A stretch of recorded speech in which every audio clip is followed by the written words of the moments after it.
কুষ্টিয়া পৌরসভার ৬ নং ওয়ার্ডভুক্ত হাউজিং এলাকার দক্ষিণপাড়া বস্তি এলাকার বসবাসকারীদের দীর্ঘদিনের আবাসস্থল উচ্ছেদের প্রতিবাদে বিক্ষোভ মিছিল, মানববন্ধন ও জেলা প্রশাসক বরাবর স্মারকলিপি প্রদান করেছেন।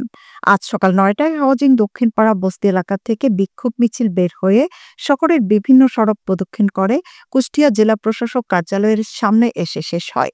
মানববন্ধন শেষে জেলা প্রশাসক বরাবর উচ্ছেদ বন্ধের দাবিতে গণস্বাক্ষর সম্মিলিত স্মারকলিপি প্রদান করেন বস্তিবাসী। মানববন্ধনে বস্তিবাসীরা জানান, পূর্বের কোনো প্রকার নোটিশ ছাড়াই গতকাল দক্ষিণপাড়া বস্তি এলাকায় প্রতি বাড়িতে বাড়িতে উচ্ছেদের নোটিশের পাশাপাশি দিনব্যাপী মাইকিং করে জাতীয় গৃহায়ণ কর্তৃপক্ষ প্রায় ২-৩ যুগের আবাসস্থল হারানোর শঙ্কায় দিশেহারা হয়ে পড়েছেন তারা। এ সময় তারা পুনর্বাসন উচ্ছেদের বিরুদ্ধে নিজেদের কঠোর অবস্থানের কথা জানান।